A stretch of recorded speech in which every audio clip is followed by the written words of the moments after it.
Quels sont les meilleurs avions de l'aviation de la Seconde Guerre mondiale? Aujourd'hui, nous entamons la suite de la vidéo précédente sur les meilleurs avions de la Seconde Guerre mondiale. Donc aujourd'hui, nous allons voir un avion manquant aux avions précédents de l'armée de l'air française, qui est assez important, même le plus important. Nous allons le voir dans cette vidéo pour finaliser la partie 1. Puis nous entamerons tous les avions de l'aviation américaine. Vous allez voir, elle est bien complète, et nous finirons par un petit avion de l'aviation japonaise.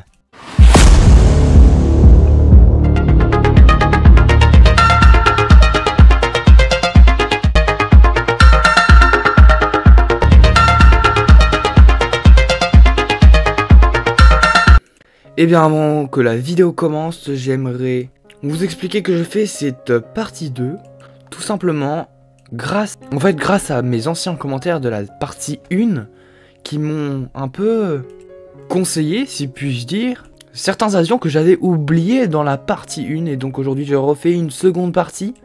Ça me plaît beaucoup d'ailleurs parce que je peux entamer sur l'aviation américaine qui est vraiment si passionnante, que j'ai découvert ça, vraiment c'est incroyable. Quand on pense à Seconde Guerre mondiale, on ne pense pas forcément, enfin moi personnellement je ne pensais pas à l'aviation américaine, mais celle-ci est bien complète et aujourd'hui nous allons voir ça dans cette vidéo. Mais tout d'abord, commençons avec le Devontin 520, excusez-moi pour la prononciation, dont vous avez été beaucoup à me conseiller et à me tout simplement dire d'en parler, me dire que c'était vraiment la pièce manquante. D'ailleurs, si ça vous intéresse les autres avions, venez voir ma partie 1. Donc le Devontin 520 est apparu en 1940. Il est un avion de chasse, comme beaucoup des avions de la Seconde Guerre mondiale. Il a été créé pour cette guerre et pour rivaliser lors des combats aériens de l'époque. Alors en réalité, il a été conçu en 1936, c'est là l'idée de départ, par Émile Devontin, pour répondre aux besoins de l'armée de l'air française, qui allait, quelques années plus tard, s'élancer. Et pour ainsi pouvoir succéder au Devontin 510, qui était l'ancienne version beaucoup moins moderne. Alors, il y a eu environ 900 versions, 900 exemplaires sur le Devontin 520, et ils ont bien eu leur succès, ces avions-là, puisqu'en réalité, ils ont été réputés pour être tout simplement les meilleurs avions de l'armée de l'air française à cette époque, à ce moment précis de la Seconde Guerre mondiale. Alors, par contre, l'avion pouvait accueillir un seul pilote, et l'avion mesurait 10,18 mètres d'envergure, 8,75 mètres de long et 2,57 mètres de hauteur. Grâce à cet avion, il y a eu énormément de victoires contre par exemple les Messerschmitt 109 et d'autres avions allemands. Grâce à cet avion-ci, nous avons pu pouvoir tout simplement voir de nombreuses victoires, et ça c'est pas négligeable pour l'issue de cette guerre, nous offrant ainsi de merveilleux combats aériens historiques et légendaires. Cet avion reste dans nos cœurs pour ses grandes victoires du côté français. Passons dès à présent au Lightning P-38, qui était lui un avion américain, puisque nous passons directement avec l'aviation américaine. Vous allez voir qu'elle est remplie de merveilleux avions tout simplement, même de merveilleux avions qui sont tout simplement ancrés dans l'histoire de l'aviation. Donc cet avion, le Lightning, conçu par Lockheed, donc cet avion était un avion de type chasseur lourd. Il a été mis en service en 1941 avec un premier vol en 1939. La particularité qui le différencie des autres avions est qu'il possède une conception assez spéciale. Tout simplement, c'est une conception bimoteur et bipoutre à nacelle centrale. De toute façon, je vous mets des images, vous voyez bien à quoi un peu ça ressemble. C'est assez particulier en effet, mais à ce moment-là, on a plusieurs avions de cette configuration-là qui commencent à être développés. De plus en plus, on va voir par la suite avec un prochain avion que je vous laisse encore la surprise de découvrir. Et donc cet avion, le Lightning, encore excusez-moi pour la prononciation, a une longueur de 11,53 mètres, une envergure de 15,85 mètres et une hauteur de 3,90 mètres. Il a été construit en très grand nombre, puisqu'il a été construit en 10 037 exemplaires. Et donc l'avion pouvait accueillir seulement un pilote comme le DeWitt qu'on a vu précédemment. Le rôle de l'aviation américaine joue un grand rôle et tout simplement a beaucoup influencé. À l'inverse de ce que nous pouvons croire, il a beaucoup influencé dans cette guerre et a joué vraiment un rôle crucial puisque l'aviation américaine tout simplement dominait les cieux avec de méthodes et des stratégies tout simplement très intelligentes et très efficaces d'ailleurs. Par exemple avec le Lightning qui escortait alors des bombardiers, ce qui était une énorme stratégie car il effectuait tout simplement des escortes mais également des combats aériens mythiques. En revanche, nous retrouvons également le P-51 Mustang très connu lui, qui lui aussi effectuait des escortes. C'est d'ailleurs lui qui effectuait vers la fin de guerre les principales escortes de bombardiers, ce qui était vraiment à nouveau une stratégie infaillible. Alors le P-51 Mustang a en fait été construit par précipitation, tout simplement pour répondre à des besoins urgents de chasseurs. De la Royal Air Force, ils avaient besoin à tout prix d'avions, de chasseurs. Il a un rôle donc comme nous l'avons vu juste avant de chasseur et donc de chasseur bombardier et également de escorte de bombardier. Il est mis en service assez tard puisqu'il est mis en service en 1942 mais il a le temps de faire ses preuves dans cette guerre avec sa grande performance à basse altitude. Il est le deuxième avion américain le plus produit des États-Unis avec au total 15 586 exemplaires environ. Mais ce n'est pas tout, car l'aviation américaine ne s'arrête pas là.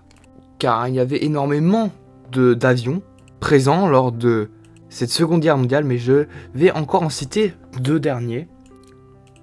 L'aviation américaine nous réserve encore des surprises pour cette époque de la seconde guerre mondiale, puisque comme stratégie, ils n'avaient pas que l'escorte des bombardiers, mais ils avaient aussi la stratégie la stratégie nocturne, tout simplement, avec par exemple le Black Widow P-61 de Northrop, qui est l'un des avions de chasse nocturne produit en seulement 700 environ exemplaires, ce qui est peu comparé à l'immensité massive des autres avions créés comme nous l'avons vu tout à l'heure. Cependant, il peut lui accueillir 3 pilotes et copilotes. Il est de la même façon que le Lightning, un avion bipoutre et bimoteur, mais cette fois-ci qui peut accueillir 3 personnes. Il est construit entièrement en métal, donc il est assez lourd, et il effectue des chasses nocturnes, ce qui consiste tout simplement à intercepter les avions ennemis, mais dans l'obscurité complète, ce qui n'est pas si simple, grâce à l'aide tout simplement de radars, de détecter les avions ennemis et de pouvoir ainsi les intercepter. Mais avec ses équipements et ses armements diversifiés, il pouvait effectuer des missions d'interception et d'attaque au sol. Avec, comme je vous l'ai dit, ses armements diversifiés et puissants, plus puissants que d'autres avions en tout cas. Et donc maintenant passons à un autre avion m'ayant interpellé en tant qu'avion américain. Ce n'est non pas le Thunderbolt 2, mais c'est son prédécesseur. On parlera ici du Thunderbolt P-47. Il est l'un des avions les plus produits et était l'un des principaux chasseurs américains de la Seconde Guerre mondiale. On peut au final carrément dire que lors du conflit, c'est le plus produit des avions. Alors sa particularité était sa polyvalence et sa puissance. C'est lui qui cédera ainsi sa place au P-51 Mustang dont nous avons parlé tout à l'heure en tant que bombardier. Enfin non, en tant qu'escorte de bombardier. Tout simplement, il va y avoir une transition d'avion entre le Thunderbolt et le P-51 Mustang qui va prendre la place. En effet, ils sont assez similaires, bien qu'il y a quand même des énormes différences. Le Thunderbolt P-47 est capable d'accueillir un pilote et il a une envergure de 12,40 mètres, une largeur de 11 mètres et une hauteur de 4,30 mètres. Avec tout ce que j'ai dit, on se rend vraiment compte que cette aviation était vraiment très présente avec une énorme influence dans cette guerre mondiale. Passons maintenant à un pays que je n'ai jusqu'à présent pas plus cité, ni dans ma première partie, ni dans ma deuxième, à part en tout début d'introduction. Et donc je ne vais pas beaucoup développer plus que ça sur cette aviation, car je n'ai pas grand chose à dire, et je n'ai pas beaucoup de temps aussi. Je parle bien ici de l'aviation japonaise, si vous l'auriez compris. Elle a en effet joué un rôle important et crucial aussi. Je vais parler ici d'un avion qui était l'un des meilleurs de l'aviation japonaise, tout simplement. C'est un chasseur-bombardier pouvant accueillir un pilote. Et étant construit en 10 939 exemplaires, ce qui est plutôt pas mal. Cet avion a été construit par Mitsubishi Heavy Industries. Vous l'aurez compris, je parle ici du Mitsubishi A6M.